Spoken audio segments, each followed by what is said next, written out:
परिवार। मनुष्य एक सामाजिक प्राणी है। सामाजिकता का सबसे महत्वपूर्ण घटक है परिवार। परिवार क्या है? इसकी परिसीमा कहाँ से कहाँ तक है? इसके संगठक तत्व क्या हैं? इसके विकास बिंदु क्या हैं? सम्मिलित और एकल परिवार के क्या क्या लाभान हैं? परिवारों में विभिन्न आयु तथा विभिन्न शारीरिक मानसिक क्षमता वाले सदस्यों की क्या क्या समस्याएं उत्पन्न होती हैं? विशेषतः वृद्धों, विकलांगों, असाध्य रोगियों, विधवाओं, विधुरों एवं निसंतान दंपतियों आदि की समस्याओं के क्या क्या आयाम हैं? आए दिन ऐसे प्रश्नों पर चर्चा होती रहती है। भारतीय परिवेश में परिवार एक बहुआयामी संस्था है। इसका एक अत्यंत छोटा रूप है पति पत्नी। परिवार का विशालतम रूप वसुधैव कुटुंबकम की संकल्पना है, जो भारतीय मनुष्यों की विश्व को चिंतनात्मक देन है। आज पश्चिम से आई हुई विश्व एक ग्राम ग्लोबल विलेज की परिकल्पना की चर्चा होती है, लेकिन वसुधैव कुटुंबकम और ग्लोबल विलेज की अवधारणाओं में ज़मीन आसमान का अंतर है।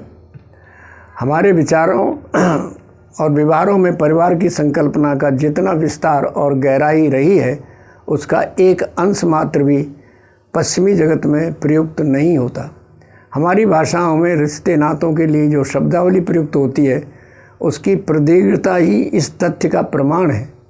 वहाँ अंकल आंटी वहाँ यानी पश्चिम देशों में अंकल आंटी के सिवाय कुछ है ही नहीं। हमारी संकल्पनाओं में पति पत्नी का रिश्ता शरीर की नैसर्गिक आवश्यकता के निर्वाह हेतु किया गया गठबंधन मात्र नहीं है, और न वह सिर्फ मनोशारीरिक संबंध है, बल्कि मनोसामाजिक प्रक्रियाओं का सहयोजन है। यह अत्यंत जटिल, सूक्ष्म और गहरे तानों का संयोजन है। दो व्यक्तियों का ही नहीं, बल्कि दो परिवारों और प्रकारांतर से अनेक परिवारों का मधुर मिलन है। एक समय था जब पाँच पीढ़ियाँ एक परिवार के रूप में एक घर आंगन में रहती थीं।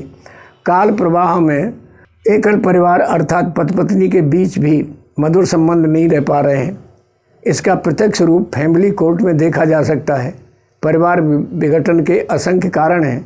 देहातों में जनसंख्या विस्फोट, कृषि जमीन का पर्याप्त टुकड़ों में विभाजन, कृषि की नई तकनीकी और आधुनिक साधनों पर निर्भरता, गांवों में रोजगार साधनों का नितांत अभाव, निरुपयोगी शिक्षा दीक्षा, ऊपर से नीचे तक के राजनेताओं तथा सरकारी अधिकारियों कर्मचारियों के भ्रष्ट आचरण, देहाती युवकों में अनुसरण करने की प्रवृत्ति, पुरानी पीढ़ी में मध्ययुगीन सामंती संस्कारों की जकड़न, झूठे प्रदर्शन की प्रवृत्ति, लड़के लड़कियों के लालन पालन में भेदभाव, दृष्टिकोण, नशीले पदार्थों के सेवन में अपूर्व विकास, रोजगार हेतु शहरों की ओर पलायन करने वाले ऐसे अनेक कारण हैं जो संयुक्त परिवार और कृषि संस्कृति की जीवन पद्धति को ध्वस्त कर रहे हैं। शहरी जीवन में भी उच्चतम साधन संपन्न परिवारों की स्थिति को छोड़कर शेष समाज भी आज एकल परिवार की ओर तेजी से बढ़ रहा है। वहाँ भी पुरानी पीढ़ी अर्थात माँ बाप के उनके विवाहित लड़के अपने साथ रखने में असुविधा का अनुभव करते हैं। बहुएं अपने सास ससुर के पुराने तौर तरीकों को दकियानुसी मानकर बर्दाश्त नहीं कर पा रही हैं। वे अपने पति या अपनी कमाई के धन को अपने बच्चों तक ही खर्च करना चाहते हैं। ऐसे परिवार अपने बुजुर्ग माँ बाप को नहीं, अपने अविवाहित भाई बहनों को भी साथ रखना नहीं चाहते। व्यक्ति स्वातंत्र और पश्चिमी देशों की जीवन शैली की चकाचौंध का जबरदस्त आकर्षण सम्मिलित परिवार के अनुशासन के प्रति विद्रोह करता है। आज समय के प्रभाव को पीछे नहीं लौटाया जा सकता। अंतर्राष्ट्रीय आर्थिक, राजनीतिक, सामाजिक, सांस्कृतिक दबावों और संचार माध्यमों द्वारा परोसी जा रही अपसंस्कृति के प्रचार प्रसार को एक झटके में उतार कर फेंका नहीं जा सकता। आज शिक्षा और चिकित्सा कितनी महंगी हो गई है और होती जा रही है। इन दोनों क्षेत्रों में व्यवसायीकरण के बोझ को हटाया नहीं जा सकता। आज परिवार के किसी एक बड़े बूढ़े के आदेश उपदेश को आंख मूंद कर सर माथे नहीं लिया जा सकता। लड़कियां अपने मायके और बहुएं अपनी ससुराल में किसी प्रकार के भेदभाव वाले व्यवहार के प्रति विद्रोह न करें, यह संभव नहीं है। आज तो परंपरा के विपरीत उनके पक्ष में कानून का हथियार उनके हाथ में है। इन परिस्थितियों में संयुक्त परिवार पद्धति से लाभ कैसे प्राप्त हो सकते हैं? परिवार चाहे संयुक्त हो या एकल, हमें परिवार के संबंध में नए सिरे से सोचने की आवश्यकता है। परिवार मूलतः सहजीवन के विश्वास पर आधारित है। सहजीवन की भावना ही परिवार की नींव का पत्थर है, आधारशिला है। यह आधारशिला जितनी मजबूत होगी, पारिवारिक संगठन उतना ही मजबूत, दीर्घजीवी और सुलभदायी सिद्ध होगा। सहजीवन की भावना से तात्पर्य यह है कि इस परिवार का प्रत्येक सदस्य एक दूसरे की प्रसन्नता और कुशल क्षेम को अपने विवेकपूर्ण तरीके से प्राथमिकता प्रदान करे। यही वह भावना है जिसे पारिवारिक प्रेम कहा जाता है। इस भावना के बिना छोटा या बड़ा किसी प्रकार के परिवार का टिक पाना संभव नहीं है। पारिवारिक प्रेम में यदि दृढ़ आस्था है तो फिर प्रश्न यही नहीं है कि परिवार एक छत के नीचे रहता है या अनेक छतों के नीचे। इस स्थिति में घरों की दूरियां भी कोई बाधा उत्पन्न नहीं कर सकती। परिवार के सदस्यों के दिलों में यदि गहरी चाहत है तो मिलने के रास्ते निकाले जा सकते हैं। बाहर की दूरी को परिस्थितियों के कारण उत्पन्न होगी ही, किंतु दिलों में दूरियां नहीं होनी चाहिए। यदि दूरियां दिलों में पनप गईं तो एक छत के नीचे दो व्यक्ति भी दूर दूर रहने लगते हैं और सारे संबंधों का निर्वाह भार ढोने जैसे लगता है। महाकवि तुलसी के शब्दों में, भोग रोग सम भूषण भारू, जम जातना सरस संसारू। प्रेम की भावना का सुसंस्कृत रूप ही व्यक्ति को त्याग और सेवा भाव की ओर प्रेरित करता है। जहाँ त्याग और सेवा भाव की उपस्थिति हो वहाँ स्वतः ही सहनशीलता और क्षमा भाव अवतरित होने लगते हैं। त्याग, सेवा, क्षमा, सहनशीलता, सहानुभूति आदि ऐसे स्वर्गीय गुण हैं जो मनुष्य को उसकी पशु प्रवृत्ति से ऊपर उठाकर देवत्व प्रदान करते हैं। जहाँ ये गुण हैं वहीं मधुर वाणी तथा स्वस्थ मनोविनोद की उपस्थिति होती ही। यही भावना है, भावनाओं का उदात्तीकरण जो मानव को उच्च मनोभूमि पर जीने के आनंद प्रदान करता है। भारत आध्यात्मिक और भक्त प्रधान देश माना जाता है। यहाँ पत्थर में ही नहीं, सृष्टि के जर्रे जर्रे में परमात्मा की उपस्थिति मानी जाती है। तदर्थ पत्थर की पूजा अर्चा और सेवा का उपक्रम होता है। यदि परिवार के प्रौढ़ सदस्यों के बीच यही भाव जागृत हो जाए तो वह परिवार प्रत्यक्षतः देवालय है, स्वर्ग है, वैकुंठ है और आध्यात्मिकता का पुनीत सोपान है। ऊपर जिन परिस्थितियों का उल्लेख किया गया है उनके मद्देनज़र परिवार की परंपरागत पद्धति में परिवर्तन आना अनिवार्य है। पुरानी प्रचलित मान्यताएं और कार्य प्रणालियाँ जो अनुपयोगी सिद्ध हो गई हैं उनसे छुटकारा लेना ही पड़ेगा। इसके लिए विवेक बुद्धि पूर्वक नई सोच की आवश्यकता है। जब तक विवेक बुद्धि की संतुलित भागीदारी नहीं होगी तब तक सिर्फ भावनाओं के बल कोई संगठन कायम नहीं हो सकता। विवेक बुद्धि एक तरफ अपनी भावनाओं के अनावश्यक अतिरेक पर अंकुश लगाती है, दूसरी ओर अन्य सदस्यों की भावनाओं को समझने और सम्मान देने को प्रेरित करती है। यह विवेक बुद्धि ही नई परिस्थितियों में सहजीवन के नए नए रास्ते खोजने में सहायक होती है। इसी के आधार पर पुराने जीर्ण शीर्ण तरीकों एवं रीति रिवाजों को त्यागने तथा नए उपयोगी तरीकों को ग्रहण करने को प्रेरित करती है। स्वतंत्रता प्राप्त के बाद हमने राष्ट्रीय तथा प्रांतीय स्तर पर जनशासन तंत्र को स्वतंत्र रूप से अपनाया है। वास्तव में जनतंत्र या लोकतंत्र प्रणाली ही नहीं बल्कि वह सुविधाजनक सहजीवन प्रणाली है। वह एक जीवन दर्शन है। जब तक इस जीवन दर्शन या शासन प्रणाली को हम पारिवारिक स्तर पर नहीं अपनाएंगे तब तक वह किसी स्तर के शासन तंत्र के रूप में पूर्णतः सफल नहीं हो सकता। परिवार वह आधारभूत प्रशिक्षण केंद्र है जहाँ लोकतंत्र को व्यक्ति चरित्र का अभिन्न अंग बनाया जा सकता है। जब तक लोकतंत्र हमारे व्यक्तित्व में रच पच नहीं जाता तब तक वह राष्ट्रीय स्तर पर अपने आदर्श रूप में कायम नहीं होगा। इसलिए परिवार के अहम मसले जनतांत्रिक प्रणाली से हल किए जाएं, जिसमें परिवार के हर सदस्य की भागीदारी रहे। हाँ, जब कभी अनिर्णय की स्थिति आए तो परिवार के वरिष्ठ या प्रमुख कार्यकर्ता को निर्णायक मानना चाहिए, लेकिन उस कर्ता धर्ता को सफलतापूर्वक परिवार का संचालन करने हेतु सर्वहित के विवेक को सर्वदा बनाए रखना चाहिए। यह विवेक हजारों वर्षों से भारतीय परिवार का आधार रहा है।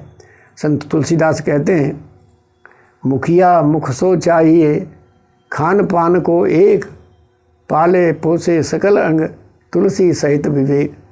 परिवार जैसे आधारभूत सामाजिक संगठन को वही करता धरता बनाए रखेगा जो निजी स्वार्थों और अधिकारों को नज़रअंदाज करते हुए सर्वाधिक त्याग और कष्ट सहन करने की क्षमता रखता हो। उसे अपने व्यवहार में पारदर्शी होना चाहिए, जिससे उसकी विश्वसनीयता बनी रहे। यह विश्वसनीयता ही वह धागा है जो परिवार को एकता के सूत्र में पिरोए रखने की सामर्थ्य रखता है। समुचित समझदारी के अभाव में छोटे बड़े सभी परिवारों में प्रायः मनमुटाव और झगड़े होते हैं। इस ग्रह कलह के अनेक कारण हैं। उनमें से एक प्रमुख कारण है गलतफहमी या गैर समझ। माना जाता है कि गलत कार्यों की अपेक्षा गलतफहमियां अधिक होती हैं। गलतफहमी की प्रतिक्रिया में गलत बयानी या गलत काम भी होने लगते हैं। सदस्यों के मन में भ्रमवश या किसी अन्य के संकेत पर परस्पर के व्यवहार में शंका, संदेह या अविश्वास पनपने लगता है। यह शंका विष रात दिन की नींद हराम कर देता है। बेचैनी से उत्पन्न खीज, चिढ़ और नफरत के द्वारा विघटन कार्य होने लगते हैं। भाषा में व्यंग्य, कटाक्ष, उपालम और अभद्र शब्दावली का प्रयोग होने लगता है, अथवा अंदर ही अंदर धधकने वाला मौन प्रारंभ हो जाता है। दोनों ही स्थितियां व्यक्ति और परिवार के अस्वास्थ्य कारण हैं। परिवार में मधुरता बनाए रखने के लिए वाणी और मौन को काटने वाले तीखे हथियार की तरह प्रयोग नहीं करना चाहिए। शंका, संदेह और अविश्वास का स्पष्ट और अविलंब निराकरण हो जाना चाहिए। शंका निराकरण की कला में पारिवारिक सदस्य जितने माहिर होंगे, घर का वातावरण उतना ही शांतिप्रद एवं सुखद बनेगा। यह एक ऐसा कर्तव्य है जो परिवार के मुखिया तक ही सीमित नहीं, बल्कि प्रत्येक सदस्य का दायित्व बनता है कि वह परस्पर की गलतफहमियों का निराकरण करने में सहायक बने। इसके लिए सभी के व्यवहारों में पारदर्शिता का होना आवश्यक है। परिवार जैसे संगठन के लिए दुराव, छिपाव अथवा कपटपूर्ण व्यवहार का कोई स्थान नहीं है। पानी और दूध के उदाहरण द्वारा कविवर तुलसी ने इस तथ्य को व्यक्त करते हुए लिखा है, जल पय सरिस विकाय, देखो प्रीत की रीति भल, बिलग होए रस जाए, कपट खटाई परतही। ग्रह कल का दूसरा कारण तंगी और अपनी अपनी आशा आकांक्षाओं के अनुरूप सुख सुविधाओं का न मिलना है।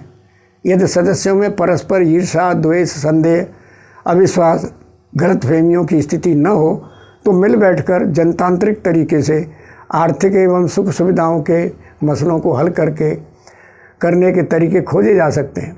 समझदारी का तगाजा यह है कि कौन सी ऐसी समस्या है जिसे परस्पर के सहयोग और परिश्रम से हल नहीं किया जा सके। बकौल दुष्यंत कुमार, कौन कहता है आसमां में सुराख नहीं होता? कौन कहता है आसमां में सुराख नहीं होता? एक पत्थर तबीयत से उछालो तो यारो। परिवार विघटन के प्रमुख कारणों में एक और कारण का उल्लेख किया जाता है, वह है पीढ़ियों का अंतर, जनरेशन गैप। हर पुरानी पीढ़ी के व्यक्तित्व में बढ़ती उम्र के साथ साथ कार्य करने, सोचने, समझने के तौर तरीकों की अपनी एक निजी जड़ शैली हो जाती है। वह अपने ही तौर तरीकों को उचित समझने तथा उसी का आग्रह करने लगता है, जबकि नई पीढ़ी के समक्ष स्थितियों में अनेक प्रकार के सूक्ष्म और स्थूल बदलाव आ गए होते हैं। नई पीढ़ी अपनी इच्छा आकांक्षाओं के तथा बदली हुई परिस्थितियों के अनुरूप अपने तौर तरीकों को अपनाती है। परिणामतः मत भिन्नता एवं टकराव की स्थितियां उत्पन्न हो जाती हैं। वैसे यह सारा मामला दोनों ही ओर की नासमझी का होता है। पुरानी पीढ़ी को इस तथ्य से आंख नहीं मूंदनी चाहिए कि जीवन और जगत की हर स्थिति में परिवर्तन अवश्यंभावी है। फिलहाल तो यह परिवर्तन की रफ्तार पुराने ज़माने की तुलना में सैकड़ों प्रतिशत बढ़ गई है। उन्हें बदली हुई सामाजिक, सांस्कृतिक, आर्थिक एवं राजनीतिक परिस्थितियों को नज़रअंदाज नहीं करना चाहिए। नई पीढ़ी के तौर तरीकों के प्रति सहानुभूति का रुख अपनाना चाहिए। उन्हें भी अपने अनुभवों से सीखने की छूट मिलनी चाहिए। दूसरी ओर नई पीढ़ी को अपनी जवानी के जोश में यह नहीं भूलना चाहिए कि पुरानी पीढ़ी के त्याग, परिश्रम और सूझबूझ पर ही तो वर्तमान खड़ा हुआ है। यह भी हो सकता है कि पुरानी पीढ़ी आपके मानकों के अनुरूप आपके लिए सुविधा नहीं जुटा पाई हो और उनसे कुछ भूलें भी हुई हो, फिर भी सहजीवन को मधुर बनाने और आगे की पीढ़ी को सुसंस्कारित करने, वरिष्ठ पीढ़ी का समुचित सम्मान बनाए रखना आवश्यक है। यदि ऐसा होगा तो कल जो पीढ़ी युवा बनेगी और आज की पीढ़ी में चौथेपन की असमर्थता उतरेगी, तब आज की मधुरता की महक पारिवारिक सुख में चार चांद लगाएगी। इसलिए दोनों ओर से हठधर्मता को छोड़कर सहानुभूति और सहयोग का रास्ता अपनाना चाहिए। मैथिलीशरण गुप्त के शब्दों में, सबके नसों में पूर्वजों का पुण्य रक्त प्रवाह हो, तुमको हमारी चाह हो और हमको तुम्हारी चाह हो, हमको तुम्हारी चाह हो।